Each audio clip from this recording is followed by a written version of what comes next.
Trois femmes de Charles Bukowski.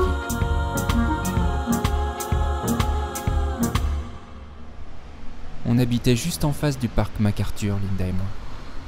Une nuit, quand on était en train de boire, on a vu le corps d'un homme passer devant la fenêtre. Drôle de vision, on aurait juré une farce, jusqu'au moment où le corps s'est écrabouillé sur le trottoir. Bon Dieu de merde, je crie à Linda, il a explosé comme une vieille tomate.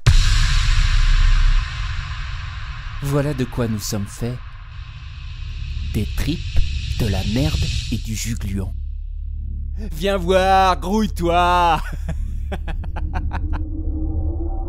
Linda se penche à la fenêtre et court vomir dans les cabinets. Elle sort, je me tourne vers elle. Je te jure, chérie, on dirait un gros plat de spaghettis et de bouts de viande enveloppés dans un costard déchiré. Linda repart aussi sec octée dans le lavabo. Je m'assieds.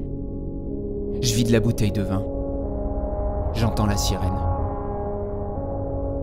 Ils auraient mieux fait d'appeler les éboueurs. Bah qu'est-ce que j'en ai à foutre? Chacun ses problèmes. On se demande chaque mois d'où va tomber l'argent pour le loyer. Et on est trop beurré pour chercher du travail. Alors on baise pour oublier. Ça permet de tenir un bout de temps. On baise tant qu'on peut, et Dieu merci, Linda est un bon coup. L'hôtel est rempli de gens comme nous. Ils boivent, ils baisent, ils savent pas quoi foutre. De temps en temps, un type saute par la fenêtre. Nous, on finit toujours par recevoir du fric au moment où on n'a plus rien d'autre à bouffer que notre merde. 300 $ à la mort d'un oncle. Un vieil excédent d'impôts, n'importe quoi. Une fois dans le bus, j'ai trouvé un tas de pièces de monnaie qui sortaient de Dieu sait où. Je les ai fourrées dans mes poches jusqu'à ce que ça déborde. J'ai sonné et je suis descendu au premier arrêt. Personne n'a rien dit. Quand on est bourré, rien ne vaut les coups de peau. Quand on n'est pas bourré aussi d'ailleurs. Tous les jours, on descend dans le parc reluquer les canards.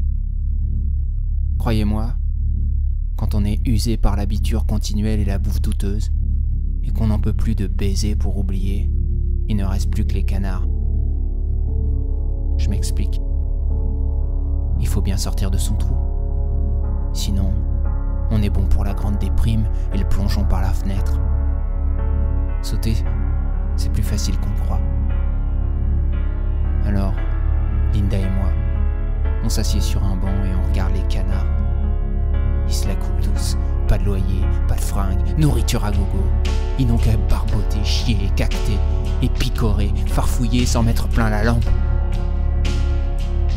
De temps en temps, la nuit, un type de l'hôtel s'en attrape un, le tue et le remonte dans sa chambre pour le plumer et le faire cuire.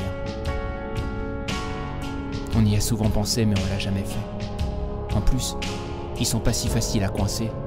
On s'approche et plouf, une gerbe d'eau et le petit salaud a filé. Alors on se fait des crêpes avec de la farine et de l'eau.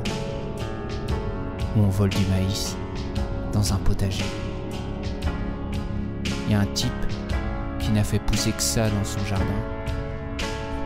Il n'a pas dû en récolter un seul épi. Et puis, on peut toujours se servir au marché du coin. 2 ou 3 tomates, un concombre rabougri.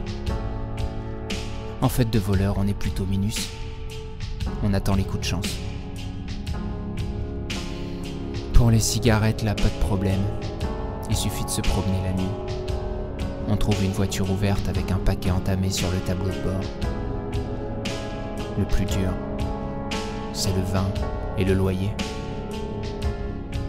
Alors, on baise pour oublier.